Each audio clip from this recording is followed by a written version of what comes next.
भारत ने पहलगाम में हुए कायरतापूर्ण आतंकी हमले के जवाब में मंगलवार की रात ऑपरेशन सिंदूर के तहत पाकिस्तान अधिकृत कश्मीर POJ और पाकिस्तान के आतंकी ठिकानों पर एक बड़ी सैन्य कार्रवाई की। इस जवाबी कार्रवाई में भारतीय सेना ने 9 प्रमुख आतंकी अड्डों को तबाह कर दिया और करीब 90 आतंकवादियों के मारे जाने की सूचना है। सूत्रों के अनुसार यह ऑपरेशन पूरी तरह सुनियोजित और लक्षित था, जिसमें केवल आतंकियों के ठिकानों को निशाना बनाया गया।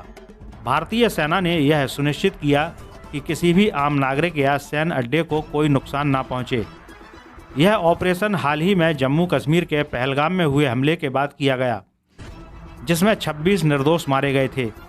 इस हमले ने पूरे देश को झकझोर कर रख दिया था और सरकार पर जवाबी कार्रवाई का दबाव बढ़ गया था। सेना के सूत्रों के अनुसार ऑपरेशन मंगलवार की देर रात शुरू हुआ और तड़के सुबह तक चला। भारतीय वायुसेना और विशेष बलों की मदद से यह कार्रवाई की गई। कार्रवाई में मुजफ्फराबाद, कोटली, बाघ, बहावलपुर और मुरीद जैसे इलाकों में स्थित आतंकियों के लॉन्च पैड और ठिकानों को पूरी तरह ध्वस्त किया गया।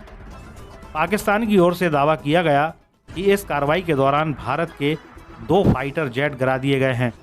हालांकि भारतीय सेना ने इस दावे को झूठ और घबराहट का नमूना बताते हुए खारिज कर दिया है। स्थानीय सूत्रों के अनुसार पाकिस्तान के कई अस्पतालों में घायल आतंकियों के भरमार देखी गई है। मस्जिदों और अन्य सार्वजनिक स्थलों पर छिपे संदिग्धों पर भी नज़र रखी जा रही है। भारतीय सेना ने इस ऑपरेशन के महज एक शुरुआत करार देते हुए कहा कि जो भारत पर वार करेगा उसे कहीं भी छोड़ा नहीं जाएगा।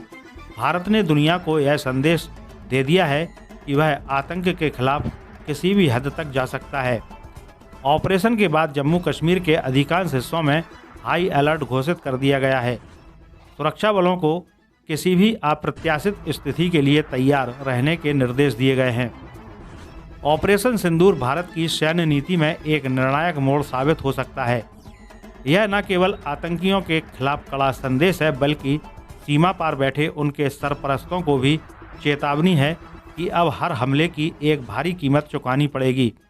नवोदय प्लस टाइम्स के लिए नई दिल्ली से प्रधान संपादक मोहम्मद हनीफ की रिपोर्ट।